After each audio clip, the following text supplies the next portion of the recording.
Hello, my name is Chris, and this is my boat. A boat that we acquired in August of 2019, and then sailed it for a couple months in the fall. Brought it to Portland, Connecticut for a dry dock and storage for the winter. And I've been working on the boat, exploring it, and finding all the things that are wrong with it that need to be dealt with, so that we can have a fun and safe season this coming summer. So the reason I'm making these videos is that I am a YouTube cruising channel junkie. I spend my nights late at night watching people sail around the Caribbean and around the world, and they quit their jobs and they go sailing, and they work on their boats, repair their boats, refit their boats, go to exotic places, go scuba diving, and all those things that would be a great thing to do, in my opinion. But there's a lot of those channels, and this will not be one of them unless I'm lucky enough to live long enough to retire and change my way of living. But the reason for this is to show people a little bit about what it's like to be a coastal cruiser in an area where there's only a boating season. In my case, it runs from roughly the end of May to the middle of October. I don't see a lot of YouTube channels that are dedicated to that, because while sailing the Caribbean is great, and I would love to be among those people, I am not. I have a job locally. I have a family locally. I need to work to support to my family in the style to which they've grown accustomed. And we boat on the weekends, and we take vacation trips and days off here and there throughout the summer. But basically, we are coastal cruisers, weekenders. So I'm thinking that there are people out there that want to know what that's like as well, because maybe that fits better with their idea of how they would use a boat if they had one. I would never recommend for somebody to start sailing with a 38-foot boat. This boat is a 38-foot Erickson the 38-200 model, 1989. But if you want to see a little bit about how much time we spend doing which things, how much time on repair, how much time out having fun, how much time on repair, how much time out how much time on repair, how much time out having fun, and the kind of activities that we do, because it's not just put up the sail and sail around. Although that does happen sometimes, but sometimes we have a destination. Sometimes we're going to stay overnight in this beautiful little cove somewhere, or some days we're going to hook up with some friends. Sometimes we're going to a race event. I mean, I'm not much of a racer, but I enjoy racing. I love the social aspect of it as well. So I'm holding the screwdriver because I fidget and I need something in my hands. Plus, I just used it to do something. And I think the place we should start is a little look around the boat and see its current condition. Right now we're up on land. If you need to get a sailing fix and want to see sailing right now, you're watching the wrong video. But this is the beginning of the journey for me for this boat, and how we're going to be using it through the summers. And then maybe when time moves on, maybe I will go down to the Caribbean and do some cruising. But this is mostly going to be about what it's like to have a boat in New England, and what you can do and what kind of fun you can have, and what kind of maintenance might be required. This particular boat we got a great deal on because it needed work. Of course, every boat needs some work, some more than others. This one's kind of in the middle. It doesn't need a complete refit, but there's certain things that just have to be dealt with before we can have our safe boating this summer. So let's start with a tour around the boat in its current condition. trying to show a boat without a wide-angle lens is kind of tough sometimes. So you look at this and you say, or I would say, looking at this, I don't know where on earth I am in the boat. Okay, this is facing towards the stern down in the cabin. That thing there is the floor of the cockpit. So we're underneath the cockpit. The cockpit is the place where people sit outside and drive the boat, control the boat. You'll see that later. But there's a cushion that goes here, and it's a bunk. And underneath the bunk, there's a fuel tank and access to the very rear tail part of the engine where the shaft goes through the boat. So as we back up a little bit, and now we're looking at the left-hand side of the boat. This is what's called the galley. This is what's called the galley in complete disarray. So you see we have a couple of sinks, a stove, some storage. Please try to see the shape of the boat while ignoring the clutter. I have 5 projects going at once, so it's hard to keep it all clean. Anyway, as we move forward on the left side of the boat, the port side of the boat, this is where the table goes. You can see the shape of the where the seating is, and on those 2 posts goes the table, if you can imagine that. That's not here right now. There, let me show you a better angle of it so you can see the seating around the table. Imagine that. And against those wooden walls over here, there's cushions go there. So there's blue cushions under your behind, blue cushions behind your back, a wooden table there on top of those metal posts, so it all looks pretty good. Now this big thing here, that's the mast where it comes through the. Let's go over here. Where it comes through the boat. That's all looking like that because there's a leak there. We'll come back to that. So as we go up the left side of the boat, there's a wall here. We call them bulkheads on boats. There's some storage there. Underneath all this junk, there is a bunk. Here's the bunk right here. That's the bunk. That's things I just took out from other parts of the boat to pile up there. So we'll do this again when the boat's in some sort of shape.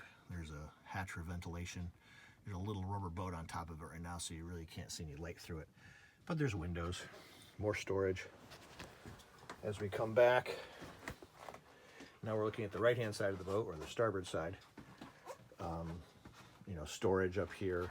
Again, there's where you see the white board there, a cushion. People sit on that, and then there's a blue cushion that goes along there too as the back, so they have a nice place to sit. Still on the right-hand side of the boat, the starboard side, there's a navigation station. So again, it's all ripped apart. That's going to go up in there when it's done. There's a table here. The table's built in. This lifts up. There's a storage area for charts and pencils and whatnot.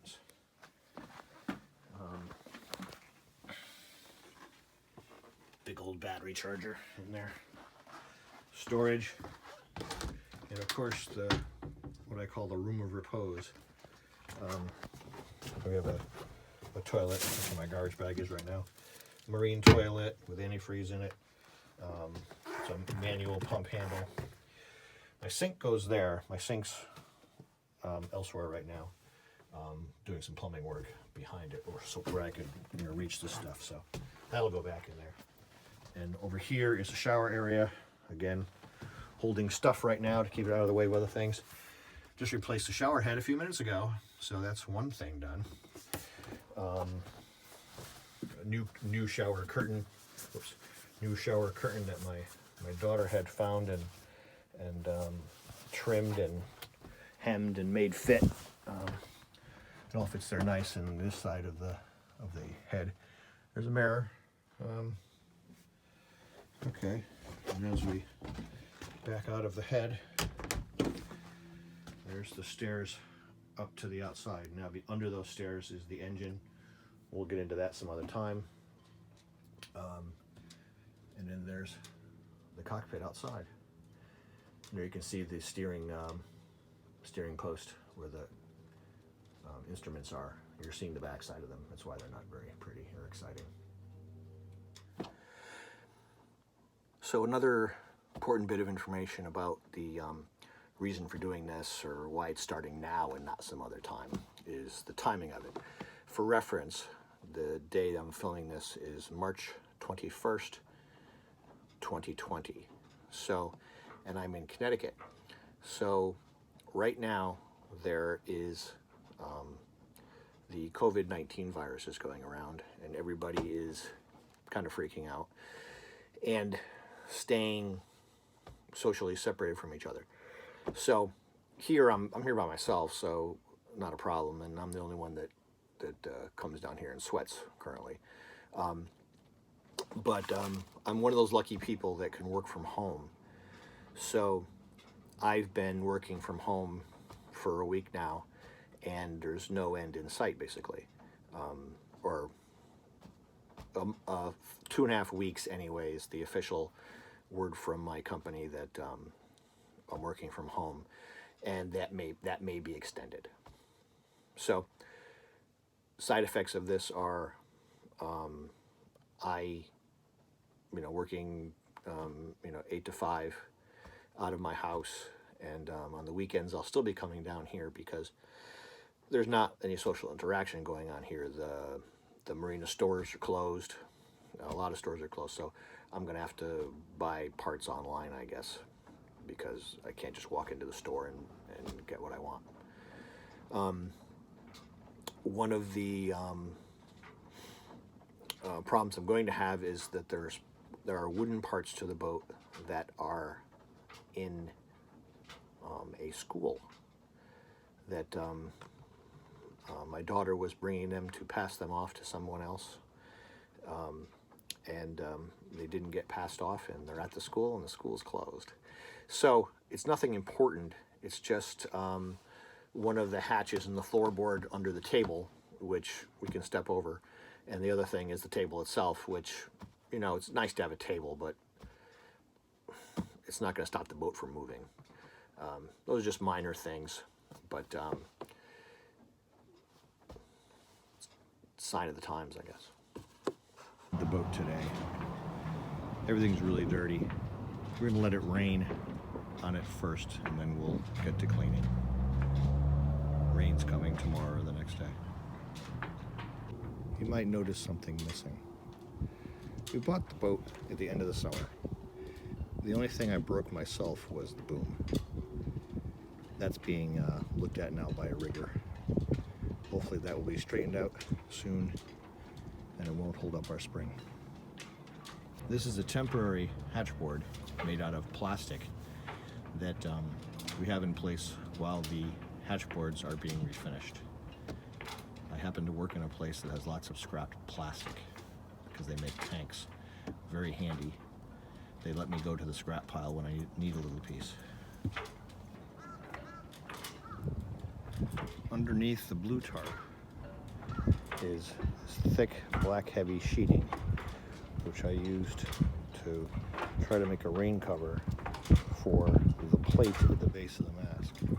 The plate leaks a lot, so until it's fixed, I have to keep it covered.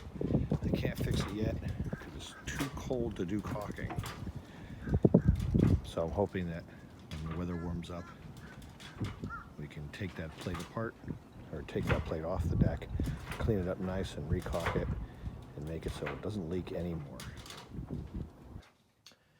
The previous owners let the boat leak for a while. You can see the water damage on the floor. Over here, this cover, it's a removable cover, was completely rotted away, had to be replaced. This storage area as well, where the electrical systems are, the hatch was completely rotting away, and they'd put these rubber mats to cover the batteries and whatnot to protect it from the weather. The two pieces of the flooring here, one after the mast and one before the mast, were pretty well damaged. The finish was damaged. The aft one, which I'll show you another time, we completely rebuilt. Instead of putting it on plywood, we put it on plastic. The one that goes forward of the mast just needed to be refinished. This shows the refinished piece in place. My daughter and her friend did the refinishing. It looks beautiful. I just hate to put it next to the rest of the floor, but it's a start. We took the sink out because we had to fix a plumbing leak that was in the hot water feed. That's fixed. We also took the opportunity to remove the manual pump that usually goes there. And you can see where the handle goes. But that is a sewage ejection pump for when you're offshore. We don't spend much time offshore, but I do want to have the pump rebuilt and put back in place before I put the sink back, because it's very hard to get at. So I'm not passing this opportunity up. This is the cover to the shower sump area. So that needs work. What's wrong there? Let's say. Wrong kind of wire. Wrong kind of wire connectors. The wires actually cover over the float switch. So if the float switch actually did work, which it doesn't, it wouldn't work anyway. So this needs work. For now, out of sight. The underside of that mast plate area that I talked about under that blue cover up top. The wood is just for attaching the trim on the interior. The bolts and the washers are actually, the nuts in the washers are actually up against the bottom of the deck. So that's where it gets its strength. There's some sort of collar here. There's some sort of collar up higher. We'll get a better look at those when we tear this thing apart, but as I said, we have to wait for the weather to get warmer. As of right now, it's the middle of March.